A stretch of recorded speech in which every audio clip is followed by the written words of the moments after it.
What's up guys, and welcome to the very first episode of my next Football Manager 2021 project. Yes, we are returning with FM videos on the channel today, and I'm very excited for my second save of the FM year to begin today. Now obviously if you missed it, unfortunately my old iMac that gave me so many years of great service finally, after years of basically running on empty, gave up the ghost and unfortunately passed away.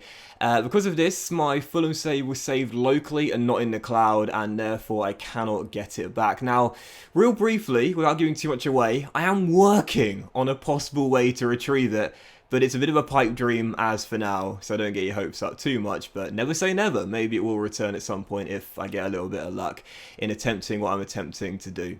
So for the new save, in the meantime, we're only starting off with Wolverhampton Wanderers in the Premier League. Now the reason I chose Wolves for my second project was really simple. Basically, I wanted to go with a team who are sort of at the stage where we left Fulham off, so it feels like we're, sort of taking or continuing the project, if you will, but with a different team. Now Wolves, as we know, another reason why I thought it'd be a great team to use is because they've just sacked Nuno in real life. Nuno has of course left. He's now gone to take charge of Tottenham Hotspur. So the Nuno timeline has now finished. They've hired their new coach in Bruno Lage, of course.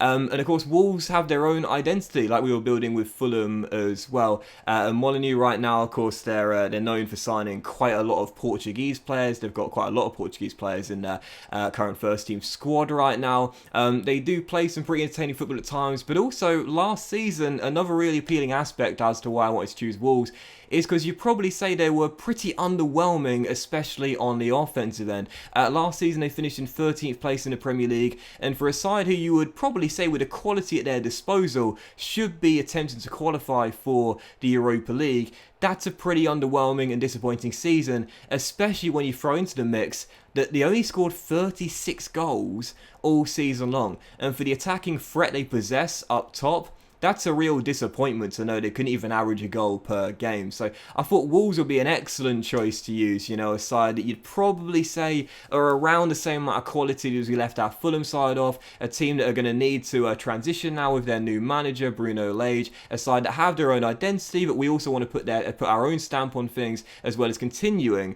with their current club identity, just transitioning over time. And again, I just thought in general, everything sort of like lined up really nicely for us to take charge of Wolves. So I'm very excited indeed. It should be a lot of fun. And also because the pressure is on from the very first season as well. Now, obviously, what a lot of people don't realise or don't tend to take into account is that when you do take over a side that is, decent to begin with, if you will, sort of above average to begin with, what a lot of people don't realise is that they can actually be quite challenging teams to use in a game like Football Manager, because the expectations are very, very high right from the very get-go. So you would have seen as we were starting to save off here, Wolves' expectations qualify for the Europa League in the Premier League is the main one, and that means they have to have a top 7 finish for that expectation to be matched. Now, as we know, again, Wolves last season finishing in 13th place, a disappointing campaign by their standards.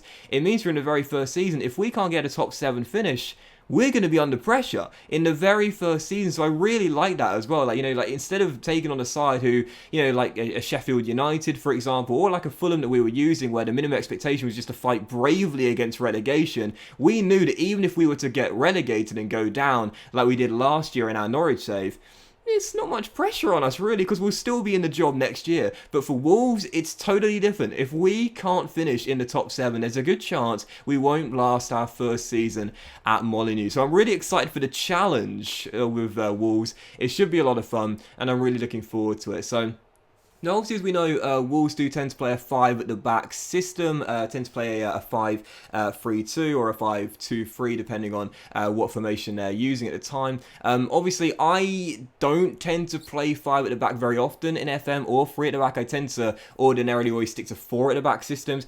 As I mentioned before, I do kind of want to put my own stamp on things with Wolves. Obviously, they have their identity of signing the Portuguese players, playing some very attractive, neat and tidy football. But I do want to change things a little bit, sort of sort of gradually transition the team from where they are right now to where we want them to be. So I will be playing a 4-2-3-1, which is my favourite system in the game. Control possession, my favourite play style as well. And as for new signings with Wolves as well, now we started with a £17 million budget. I thought I've got to bring in a Fulham fan favourite as well, just to try and link the two saves even more. So I signed Connor Roberts from Swansea for £6 million. He was ever present in our Fulham save, locked down that first choice right back slot at Craven Cottage. And also thought for realism as well, why don't I sign someone that Wolves have just signed in real life as well. As we know, Francisco Trancao, the Barcelona wonder kid, he signed on loan this year with Wolves with an option to make the deal permanent come the end of the season. I know I wouldn't be able to negotiate an optional future fee, but we could get him on loan. That's what we did. So it's great to get Trincao in on loan, just like Wolves have done in real life for the new year.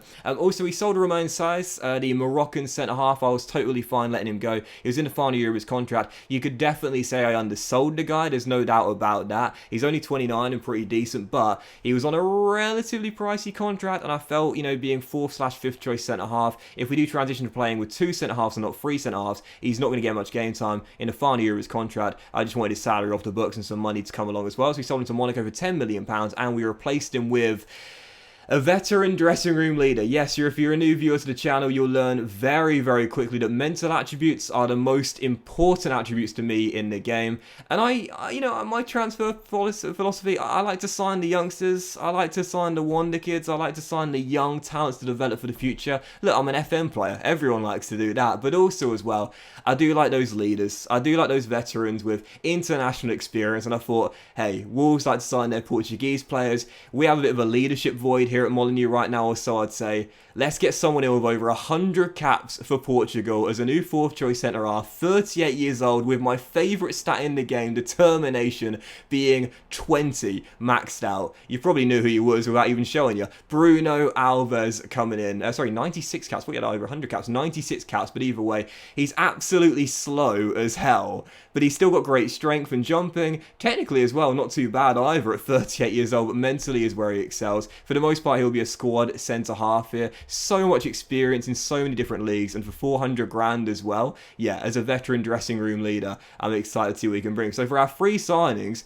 we've signed, you know, a young wonder kid on loan. We've signed a veteran dressing room leader and a player with fantastic mental stats and also natural fitness and stamina being really high as well. Those are the sort of players I look for in my FM saves, so I couldn't be happier already with the free signings we've made. But again, the pressure is on right from the very first season with Wolves. We got to finish in the top 7 to qualify for the Europa League. I really like that challenge being laid down to us right from the very get-go, and it's going to be a tough series as well. Don't think this is going to be a walk in the park with Wolves, absolutely not. With so much pressure on and so many high expectations, this could be quite a tough project indeed. But that would end the post-commentary part, guys. So big thank you for watching. I hope you enjoyed. If you have, then please drop a like. The next thing you'll see is the first game of the season, Crystal Palace away. It's the live part of today's episode, and from here on out, every episode will be live. Enjoy! Alright guys, so welcome to the live part of the series opening day, Premier League, Crystal Palace away at Selhurst Park. I've got to show you this real briefly though. Notable criticism in my manager performance concerned at your lack of support. I haven't even played a game yet and already got to win these guys around, man, seriously. So heading into the series opener and the season opener as well. Obviously, as we mentioned before, the pressure's on, and this is why I'm really going to enjoy this challenge, because right from the very first season, the pressure is on. Got to finish in a Europa League spot minimum. That's 5th, 6th or 7th, possibly higher depending on cup winners. So the pressure already being on from the very first season. Looking forward to it, I gotta say. So heading into the game, we will do the opposition instructions. Don't need this. The opposition instructions, but I rarely make any changes pre-game before the very first kickoff. Right before the kickoff.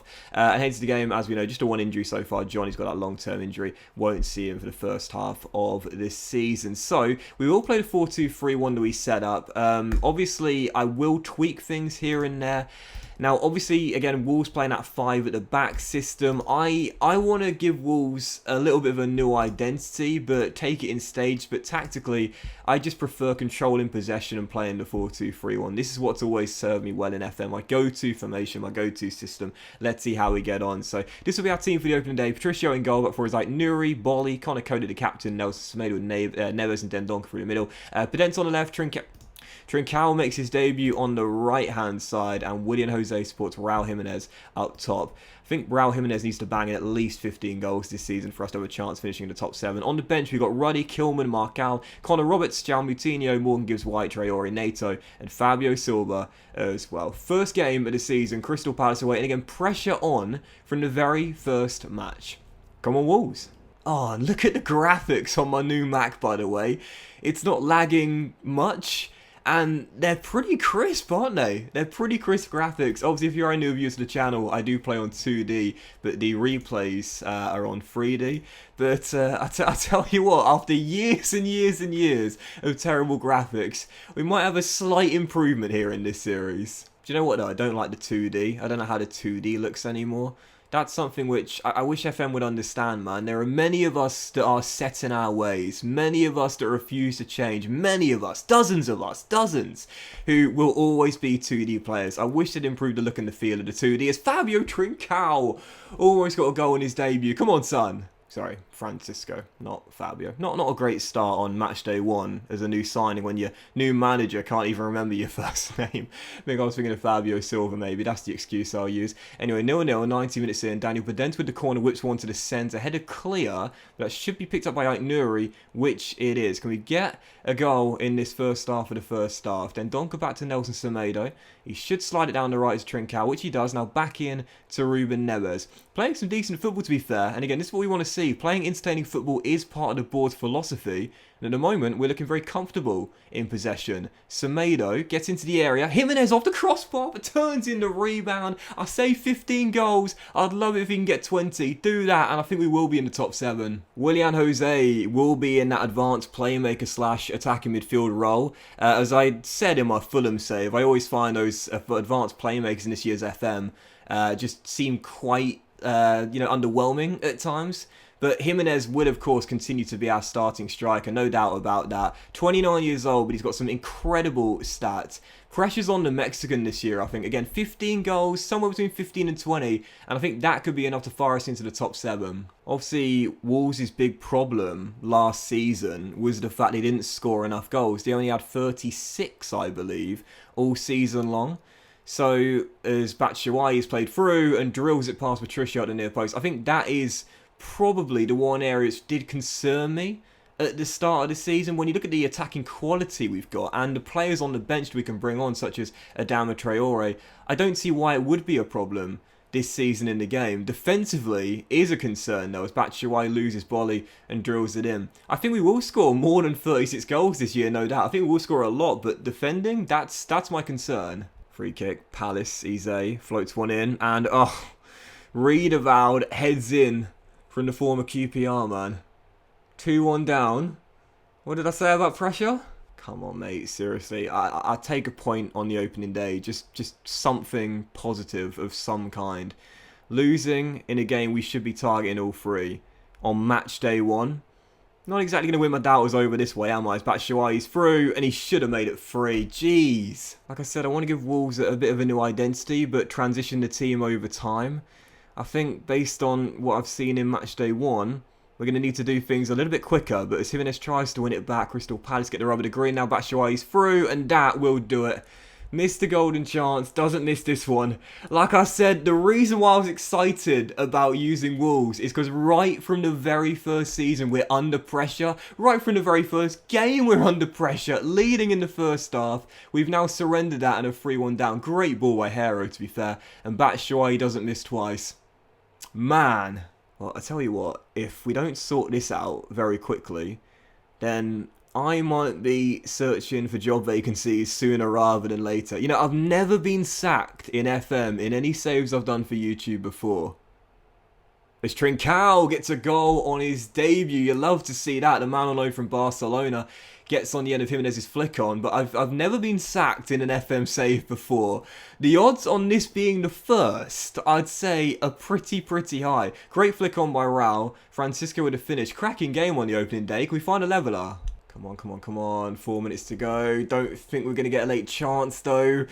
Man, okay, alright.